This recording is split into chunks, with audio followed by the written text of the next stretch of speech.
বিসমিল্লাহির রহমানির রহিম। আসসালামু আলাইকুম। আজ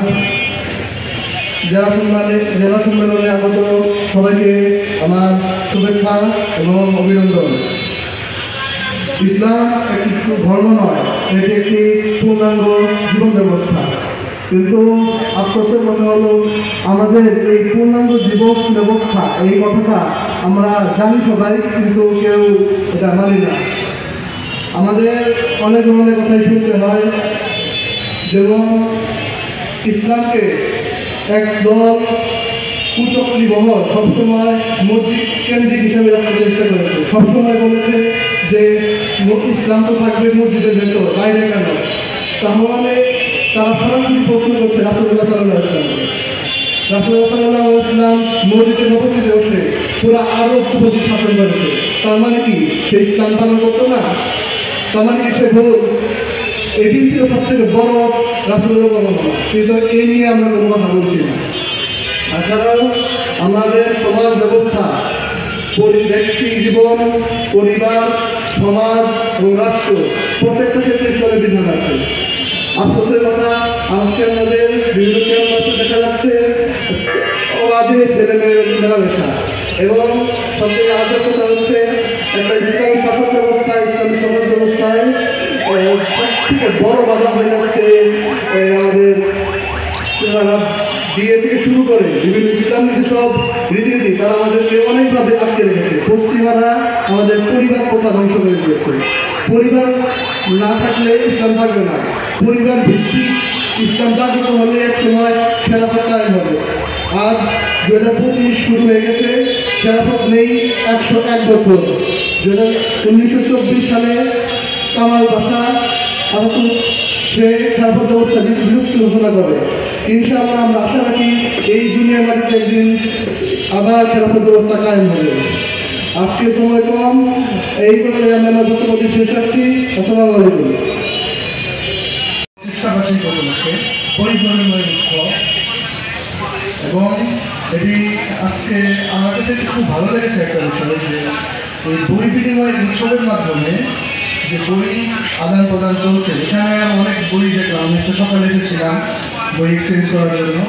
এখানে আমি অভিভূত হয়েছি, যেখানে প্রায় সব ক্যাটাগরির বই আছে। বাতিঘর আদর্শ পাঠাগারের নাম আমি এর আগেও শুনেছি।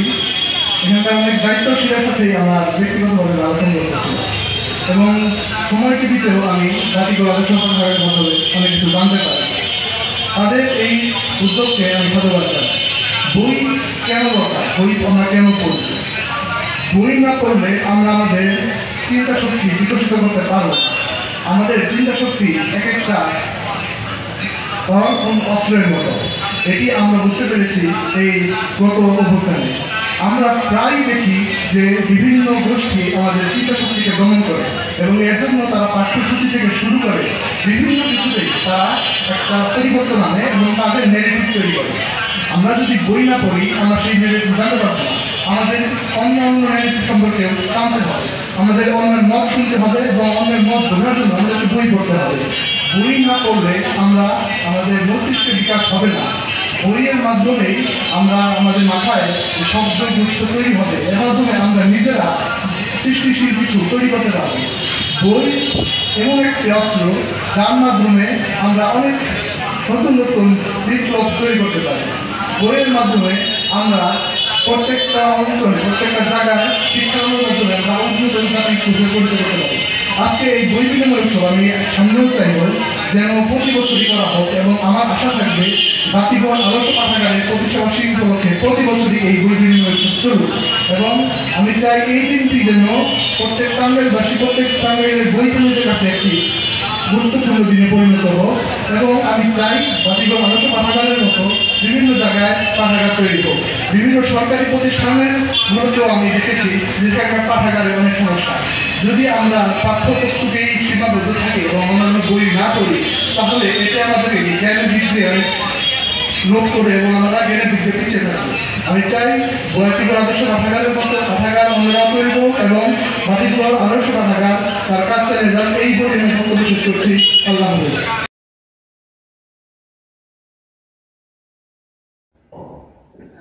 এবার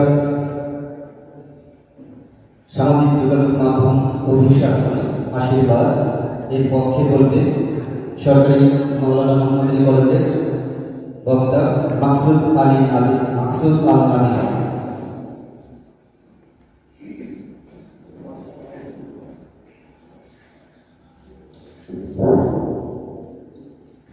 বিসমিল্লাহিররহমানিররহিম।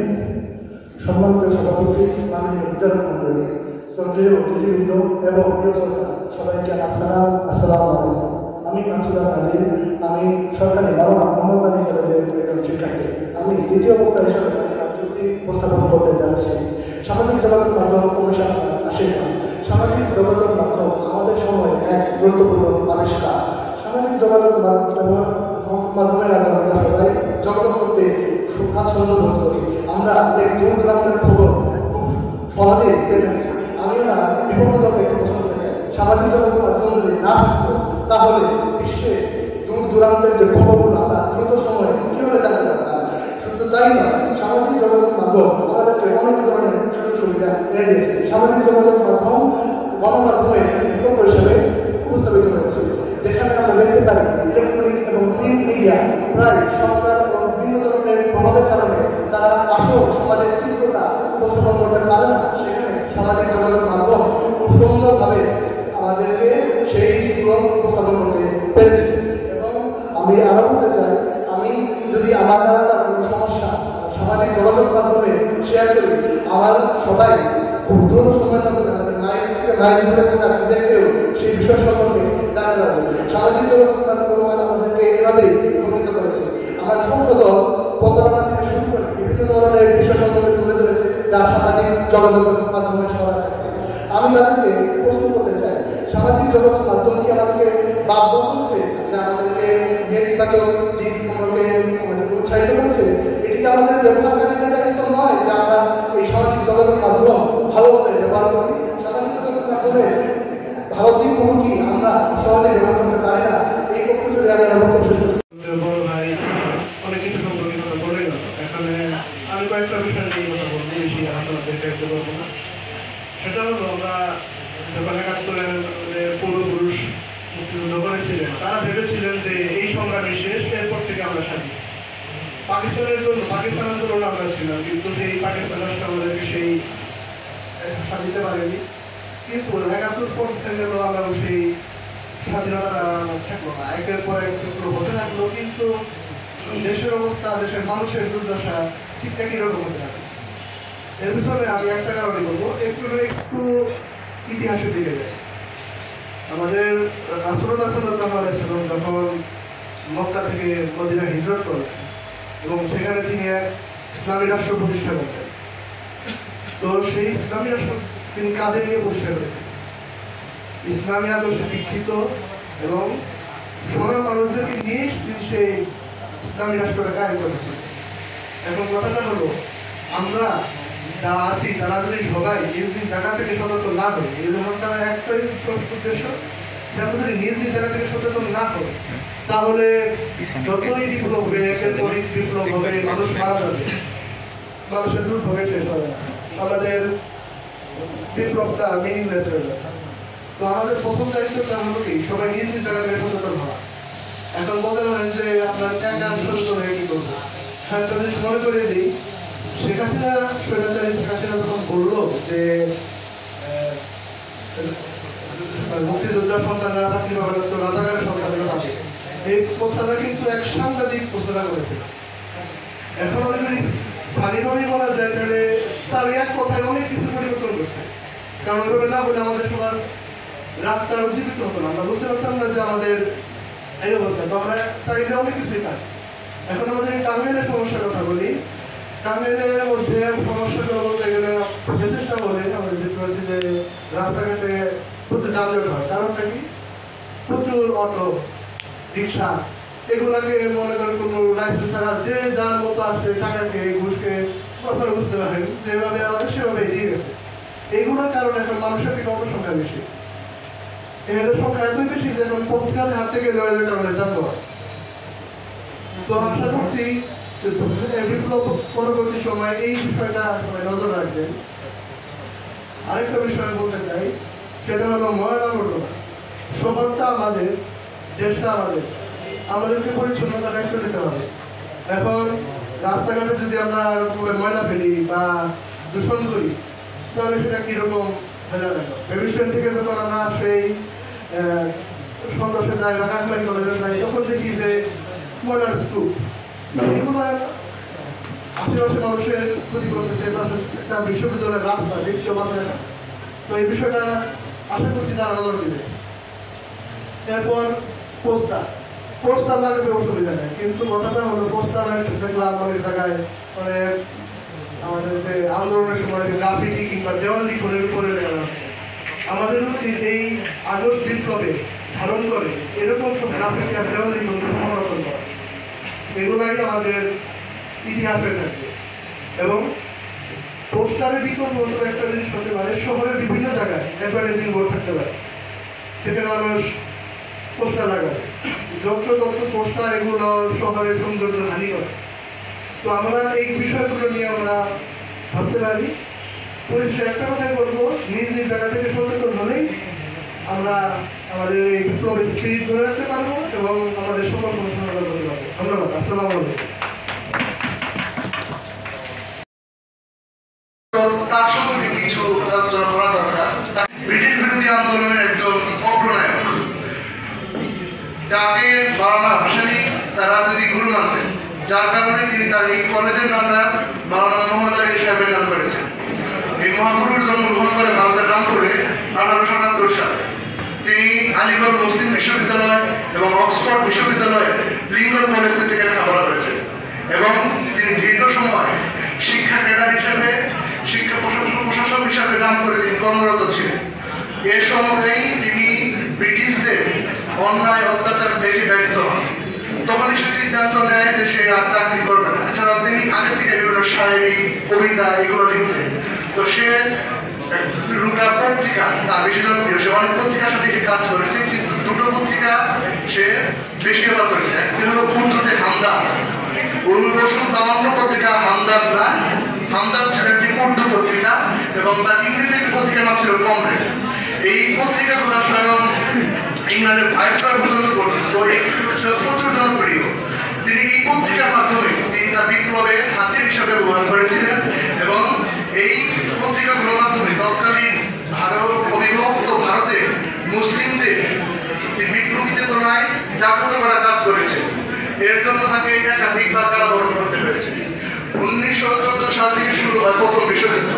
এই বিশ্বযুদ্ধে আমাদের ওসমানীয় সাম্রাজ্য বা ওসমানীয় খেলাফত তারা অংশ নেয় এবং তারা এখানে পরাজিত হয়। পরাজিত হওয়ার পর মোস্তফা কামাল আতাতুর্ক এবং অন্যান্য জয়ী শক্তি তাদেরকে দমন করার জন্য একাধিক চুক্তি স্বাক্ষর করে। এগুলো ছিল মুসলিম খেলাফতের জন্য ব্যাপক হুমকি। এই হুমকি থাকার কারণে মুসলিম খেলাফত বিলুপ্ত হওয়ার আশঙ্কা ছিল, যার কারণে মাওলানা মোহাম্মদ আলী 1919 সালে মুসলিম প্রতিনিধিদের নিয়ে ইংল্যান্ড সফর করেন এবং সেখানে মুসলিম খেলাফত রক্ষার জন্য ব্রিটিশ সরকারকে হস্তক্ষেপ করতে বলেন এবং ব্রিটিশরা এক্ষেত্রে তারা অস্বীকার করেন সহায়তা করার জন্য। এতে তিনি ক্ষুব্ধ হন এবং তিনি ভারতে এসে তিনি খেলাফত কমিটি গঠন করেন এবং এই খেলাফত কমিটি গঠনের মাধ্যমে একটা সম্প্রীতির অনন্য নিদর্শন তিনি প্রতিস্থাপন করেন। এই কমিটিতে মুসলিমদের পাশাপাশি অনেক হিন্দু পণ্ডিতরাও ছিল। যখন খেলাফত আন্দোলন শুরু হয়, মহাত্মা গান্ধী এই আন্দোলনকে সমর্থন দেন এবং মাওলানা মোহাম্মদ আলী এবং তার বড় ভাই মাওলানা শওকত আলী তারা মহাত্মা গান্ধীর অহিংস সহযোগ আন্দোলনকে সমর্থন দেন। এভাবে তারা হিন্দু মুসলিম একটা ঐক্য তৈরির সর্বাত্মক চেষ্টা করেন। তারা এই সম্প্রীতি চেষ্টা করেন এবং তারা ব্রিটিশদের বয়কট করা রাখতেন এবং তারা এটা ঘোষণা করেন যে ব্রিটিশদের অধীনে চাকরি করা হারাম, যার কারণে তাদেরকে একাধিকবার কারাবরণ করতে হয়েছে। কারাবরণ থাকা অবস্থায় তার 2 মেয়ে অসুস্থ হন এবং তিনি ব্রিটিশদের কাছে আর্জি করেন যে তার মেয়েদেরকে তারা একটা সুযোগ করে দেন এবং ব্রিটিশরা তাকে অফার করে যে আপনি যদি আপনার ব্রিটিশ বিরোধী কার্যক্রম বন্ধ রাখেন তাহলে আপনাকে আমরা দেখার সুযোগ দিব। এতে মাওলানা মোহাম্মদ আলী এবং মাওলানা শওকত আলী সুযোগ্য মা, যিনি বাই আম্মা নামে বেশি জনপ্রিয় ছিল, তিনি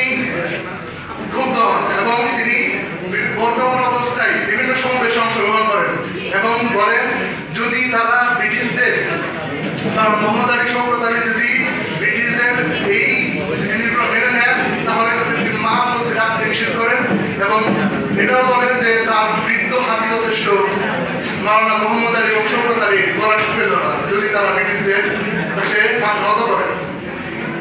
এতে তারা পিছপা হননি এবং তারা ব্রিটিশদের কাছে মাথা নত করেনি, এমনকি তার মেয়ের জানাজাতেও তাদেরকে অংশগ্রহণ করতে দেওয়া হয়নি। এই আঘাতের পরও তিনি একদম পিছপা হননি, তিনি দ্বিগুণ গতিতে তিনি ব্রিটিশদের বিরুদ্ধে সংগ্রাম চালিয়ে যান এবং এটা তিনি মৃত্যুর আগ পর্যন্ত তিনি চালিয়ে যান। যখন খেলাফত আন্দোলন ব্যর্থ হয় এবং কামাল পাশা খেলাফত ব্যবস্থা বিলুপ্ত ঘোষণা করেন এবং মহাত্মা গান্ধী যখন অহিংস আন্দোলন তুলে নেন এতে তিনি চরম ক্ষুব্ধ হন এবং তিনি চরম বিরোধিতা করেন এবং তিনি কংগ্রেস থেকে অনেক সময় পদত্যাগ করেন। তার মৃত্যুর আগ দিয়ে তিনি 1930 সালে তিনি ইংল্যান্ডে যান এবং সেখানে গিয়ে তিনি একটা বক্তৃতায় বলেন যে সে বুঝতে পেরেছিল যে তার আর সময় নেই, হয়তো তিনি মারা যেতে যাচ্ছেন। এই সময় তিনি বলেন যে আমাকে খালি হাতে ভারতে যেতে দেন না, আমি ভারতের স্বাধীনতা চাই, আমাকে খালি হাতে আমি ভারত যাবো না। আমি যদি মারা যাই, তিনি যখন লন্ডনে ছিলেন তো বলেছে তাহলে আমি যদি মারা যাই তাহলে আমাকে এই লন্ডনে আমাকে 2 গজ জমি দিতে হবে আমাকে এখানে দাফন করার জন্য। আমি পরাধীন ভূমিতে মরতে চাই না, আমি স্বাধীন ভূমিতে মারা যেতে চাই। 1931 সালের 4 জানুয়ারি এই মহান নেতা অসাধারণ করেন এবং তার ইচ্ছাকে সম্মান জানিয়ে জেরুজালেমে আল-আকসা মসজিদের নিকটবর্তী স্থানে তাকে সমাহিত করা হয়। তার এই আজাদির চেতনা, এই ব্রিটিশ বিরোধিতার স্পিরিটটাকে মাওলানা ভাসানী অত্যন্ত পছন্দ করতেন এবং তিনি তার নিজের জীবনেও এটিকে ব্যবহার করেছেন। তিনি তার জীবনের শেষ অবধি কখনো মাথা নত করেননি এবং এই কারণেই তিনি তার রাজনৈতিক নামে এই কলেজটি স্থাপন করেছেন